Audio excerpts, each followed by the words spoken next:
Hello and welcome to Norwood News. Today is Friday, September 23rd, and I'm your host, Kristen McDonald. It is great to have you with us as we end another week here in Norwood. This week on Norwood News, the Lewis Burger goes statewide. The Big Y has their grand opening. NHS alumni need our help. But first, the Norwood 150th Committee is hosting the Norwood Arts and Culture Festival Sunday, October 1st at the Norwood Space Center. Cultural Subcommittee Chair Kate Sibbing-Dunn has the details. Yes, we're at the Space Center because on October 1st, Saturday from 2 to 10, we're having the Norwood Arts and Culture Festival as part of the 150th celebration. So I'm the chair of the Cultural Committee, and we are planning, in the midst of planning the festival. It's going to be a fantastic day full of music, dance, international food, storytelling, artists that are featuring cultural significance, international communities that are significant to Norwood will be represented at the festival. We're going to have Brazilian capoeira, we're going to have Indian traditional dance, we're going to have Colombian dance, there's going to be Arabic music. Norwood's own Portuguese dancers are going to be here. Some of the vendors are going to be Oasis Cafe. We're going to have sushi. We're going to have Jamaican food. We're going to have a pizza truck. There's going to be gelato. It's too many to name right here, but you can find out more at the www.norwoodmass150.gov. Another feature of the festival is going to be the open studios and art vendors. So here at the Space Center, which is the host of the festival, we're excited to feature the resident artists. They're going to open their art studios for people to have a peek into, as well as be able to purchase original artwork. In addition, we'll have some guest artist vendors that will be out in the courtyard as well. So people can come and maybe find something special for a friend or something for their home. And there will be plenty of kids' activities as well. So the kids will get to do some artistic activities, some creative, historical activities. It's going to be lots of options for them as well. So there's going to be a lot of volunteers helping, just similar to a lot of the 150th events that have been all year. So if you want to help with the festival, you can reach out to Kate at norwoodmass150.gov. Or you could just, mainly we want people to come and enjoy an hour, stay for the whole day. It's going to be a fantastic day. Thanks, Kate. This looks to be an event to remember. If you want to learn more about the upcoming Norwood 150th events, visit their website at www.norwoodma150.gov. The new Big Y on Walpole Street had a soft opening on September 1st and has become the spot to shop. This week, the new grocery superstore held their official grand opening. To celebrate the new market, there were a number of in-store activities for shoppers to take part in, including a selfie station, a scavenger hunt for kids, and some product demonstrations. Of course, for the special event, some great deals were available store-wide. It's our grand opening today. We've got events all around the store. We've got sampling and demo and a number of vendors here supporting us. We've got product you can come and taste and try. We've got a scavenger hunt for the kids. We've got a selfie station with a hashtag for social media. Just a bunch of different stuff for people to come and try us out with. There's 99-cent 1-pound strawberries. There's 99-cent dozen eggs. There's $1.99 bacon. There's $3.99 Cape Cod pizza. There's stuff all over the store. People are excited to come in and see us. The store is so different than what was here before. It's fun to watch people's reaction as they come in. I've heard good things about the Big Y and can't wait to get there myself.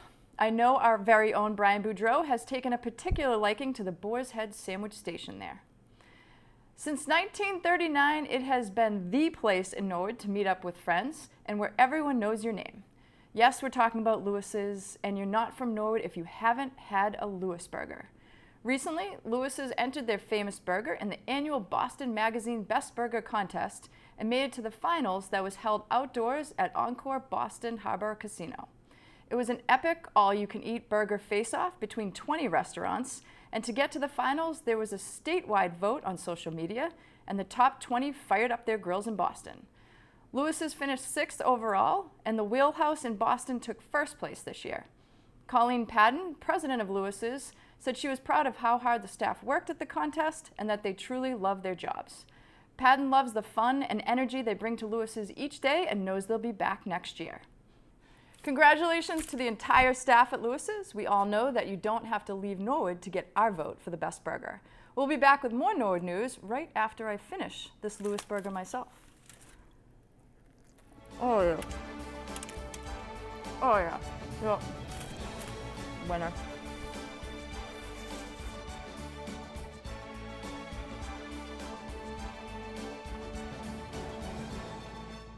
Did you know Norwood Community Media has a weekly newsletter? If you are interested in signing up, all you have to do is go to our website, norwoodcommunitymedia.org. Once you're there, scroll to the bottom of the page and click on the Sign Up for Our Newsletter button.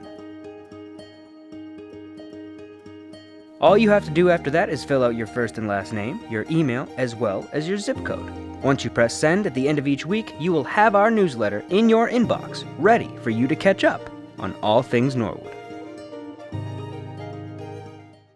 Norwood Community Media has its own video on-demand channels. You can go to our website, norwoodcommunitymedia.org, and click on whichever on-demand channel you are looking for, whether it be things to do in the community, events at the schools, or town government meetings.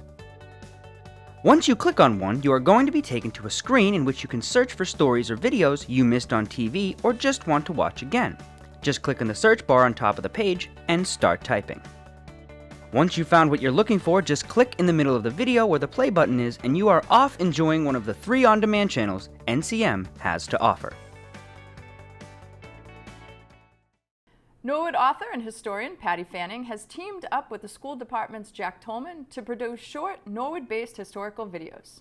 Julie Kerr, a 3rd grade teacher at the Balch School, was also part of the project. The goal is to share them as part of the history curriculum with all the 3rd graders now and for years to come. NCM is sharing them with the community by including them in Norwood News and will continue to broadcast them. Let's learn about George F. Willett. George F. Willett had a greater impact on the development of Norwood than anyone else in the history of the town. He was born in Walpole, attended local schools, and went to Boston University, where he studied industrial chemistry.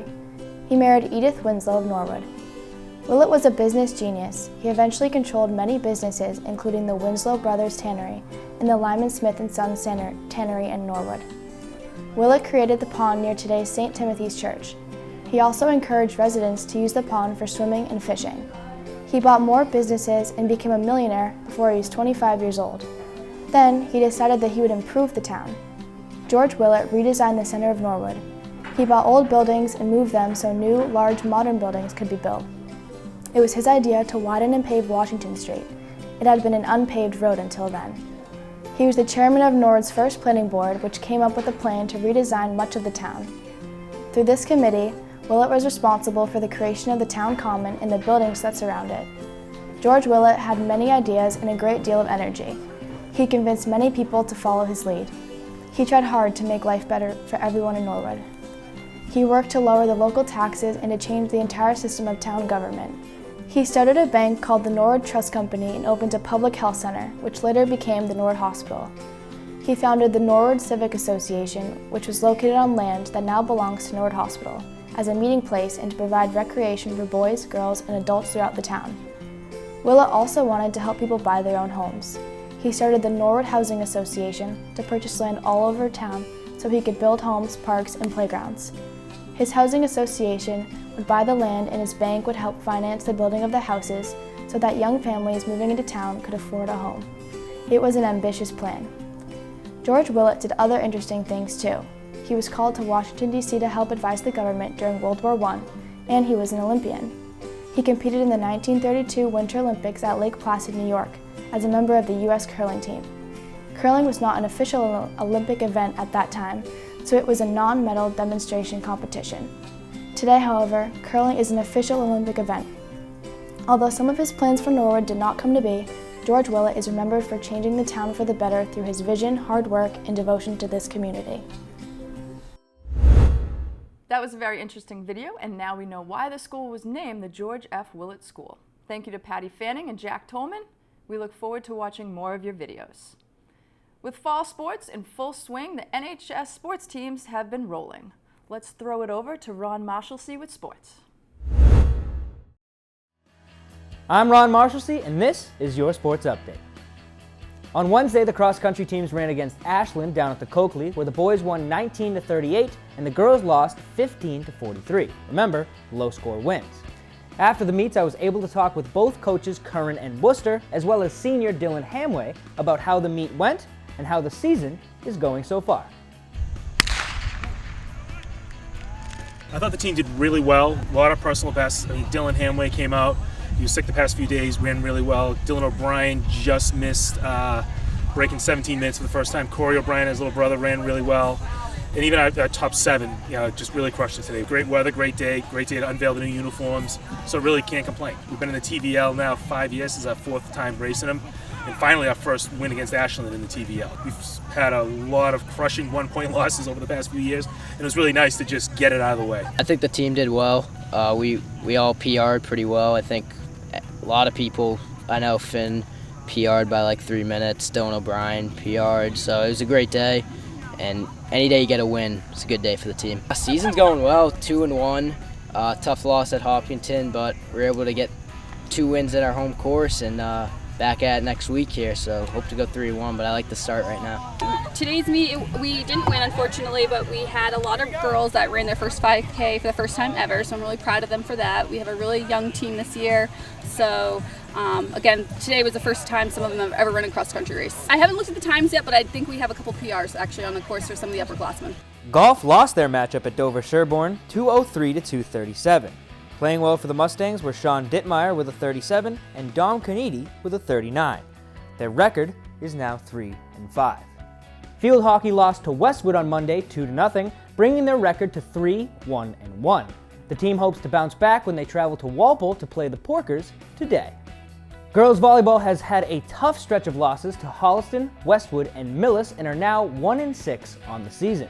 They hope to break this stretch with a win over Walpole next week. Football had an incredible overtime win against Falmouth last Friday, 26-20. Running it in for the Mustang win was junior Maddie Mahoney. The football team is now 1-1 and are looking to make it 2-1 against Silver Lake tonight on the brand new turf at 7. The boys soccer team had 2 tough losses against Stoughton and Westwood. The bright spot was the goal against Westwood scored by junior Samayan Paranjape. The girls soccer team lost last Friday against Stoughton with the lone goal by junior Alexa Koras. The Mustangs tied 0-0 against Westwood on Tuesday, making them now 1-2-1 on the season. Tie or not, I was fortunate enough to be there filming this one. The team's intensity and energy was infectious and literally never stopped the entire game. Senior goalie Trisha Wachowski was out with an injured wrist, so junior Liv Zaldivar, who usually plays defense, stepped up in a huge way. Also in the massive defensive effort was junior Lauren Reen. Norwood News will be right back after this break.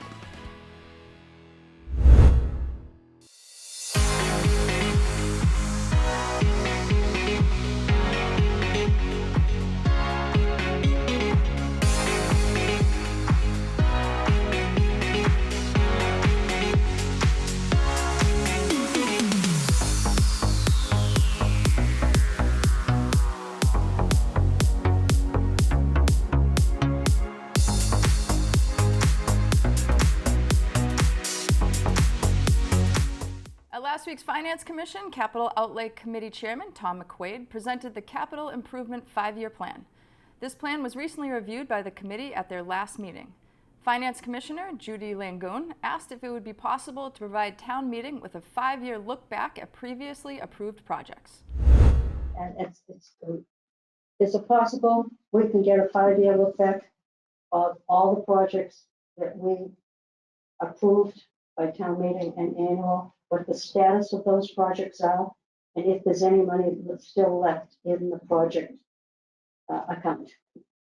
So it looks like there's approximately 1.3 million in existing projects to be closed out, about $171,000 in free cash, and about 1.2 million in already borrowed money that is for projects that have been completed. About half of that is actually the town hall project. We borrowed about $900,000, done some research and engineering, and at this point, that project's just not going to happen anytime soon. So there's no point in continuing to pay, debt service on a bond we're not going to use. So that $1.34 million is already factored into our budget. When we close out those, the 1.21 million, I should say, is already factored into the budget. So the net impact of this will be to reduce the amount of free cash we need by about $171,000. And that 1.24 million in borrowing is, again, stuff that's already out there for projects that's left in those projects that will simply get reapplied. That's all the state allows us to do it.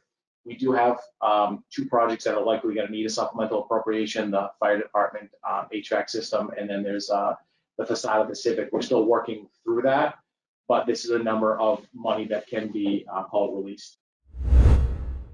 The Finance Commission will meet again next month on October 20th. For complete government coverage, tune into the NCM Government channel or watch on demand at norwoodcommunitymedia.org. A couple of our fellow NHS alumni need our help. NHS graduate and Hall of Fame inductee Bob Goonan was diagnosed in 2021 with stage 4 GBM brain cancer. Goonan, who resided in Raynham for the past 25 years, has been very active in the community. The community has rallied together for a home run derby on Sunday, October 9th at 687 Pleasant Street, Raynham. For more information, please contact Beth at beth@jtehm.com. Over the past year, Kenny Wenstrom, class of NHS 85, has been battling a highly aggressive form of salivary gland cancer with an initial diagnosis in August 2021. After 2 stints in the ICU and a 15-hour-long surgery, Kenny is home and recovering. The Friends of Kenny Wenstrom is asking for your help for a donation for any amount to help with the financial burden of medical bills and living expenses while Kenny recuperates. Please visit the Norwood High School Alumni Association Facebook page for more information. Well, that's all for Norwood News. To stay up to date with Norwood Community Media, follow us on Facebook, Twitter, and Instagram. As always, thank you so much for watching. Have a great weekend. Andrea Dixon with the rebound. They're doing a real good job not giving him a second shot right now. To Dixon. She drives. And she gets fouled. It's on rebound. Puts it up again. Dixon with the rebound. Puts it up. She gets it. Dixon drives. Puts it up. Good. Nice strike. Was badly needed. Dixon. Nice shot. Andrea Dixon. She gets it. Rebound. Dixon. Over to Gary. Dixon. Shots up. It's good. Norwood with the rebound. Puts it up. No good. Rebound Dixon. Outside shot by Dixon. It's good. To Dixon. To Parks. Puts it up. It's good. Parks puts it up. No good. Dixon puts it up and in. Norwood takes a 40-39 lead. Long outside shot. Rebound Megan Staffier. Norwood wins 40-39 against Framingham. Terrific game by a very young Norwood team. They win their first game of the season. Norwood's now tied at 1.